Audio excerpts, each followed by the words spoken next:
नमस्कार, मैं रीमा प्रसाद।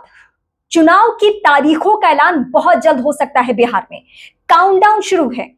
आप यूं कह सकते हैं कि अब ये जो हफ्ता गुजर रहा है, इस हफ्ते के आखिर में चुनाव की तारीख फाइनल हो जानी है। 6 तारीख को चुनाव का ऐलान हो जाना है। 6 तारीख को इसलिए मैं बता रही हूं क्योंकि 5 तारीख को मुख्य चुनाव आयुक्त ज्ञानेश कुमार के साथ बिहार के तमाम जिलों के जो डीएम है वो मौजूद रहेंगे और फाइनल ये देखा जाएगा फाइनली कि तैयारियां किस तरीके की है और जिन जिन जगहों पे काम किया जा रहा था, एसआईआर की लिस्ट भी अब जारी कर दी गई है। यानी जो जो पेचीदगी थी सब दूर कर लिया गया है और इसलिए हम आपको बता रहे हैं कि चुनाव की तारीखों का ऐलान बहुत जल्द हो सकता है। माना यह जा रहा है, जो इंटरनल सोर्सेस का कहना है, चुनाव आयोग की जो सोर्सेस हैं उसके मुताबिक मैं आपको दावे के साथ कह रही हूं कि 2 फेज में इस बार चुनाव होने हैं और पहले फेज का चुनाव छठ पूजा के बाद यानी नवंबर के पहले सप्ताह में होना है। और इस लिहाज से अगर आप देखें तो 12 अक्टूबर तक नामांकन की तारीख रहनी है, क्योंकि नामांकन की तारीख से लेकर वोटिंग की तारीख में 1 महीने का गैप होना चाहिए। तो इस लिहाज से जब ये आप जोड़कर देखेंगे तो यही डेट दिख रहा है और इस लिहाज से चुनाव आयोग अब फाइनल टच देने की तैयारी में है और 6 तारीख को चुनाव की तारीखों का ऐलान हो जाना है।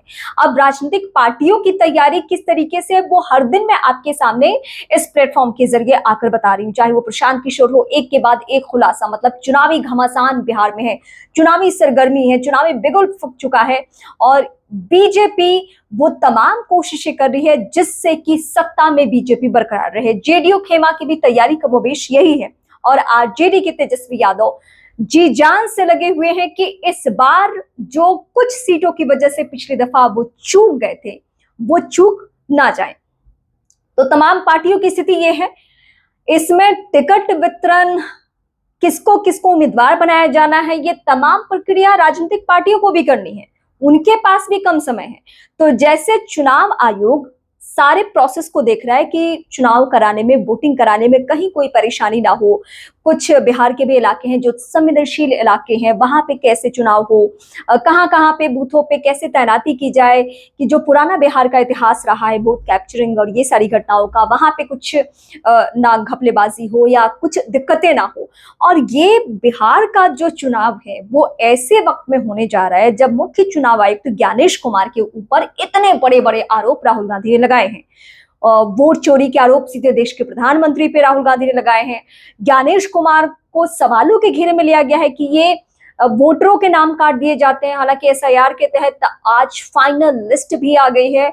उस लिस्ट के बाद अब बिल्कुल ये माना जा रहा है कि ये फाइनल टच चुनाव आयोग की तरफ से, और ये जो हफ्ता गुजर रहा है उसमें आप मानकर चलिए कि ये आखिरी राउंड है। मतलब किसी भी वक्त चुनाव की तारीखों का ऐलान, वैसे तो डेट मैं आपको बता चुकी हूँ कि 6 तारीख को डेट का अनाउंसमेंट होना है कि चुनाव कब कब और कहां कहां किस किस फेज में कैसे होना है, उसके लेकर तैयारियां पूरी कर ली गई है। लेकिन ये पूरा जो चुनावी माहौल रहा अभी बीते 2 महीने से, जब से एसआईआर की प्रक्रिया चल रही है तब से मामला सुप्रीम अदालत भी गया, बहुत सारे आरोप लगे और कहा गया कि ये वोट चोरी करने की कोशिश है।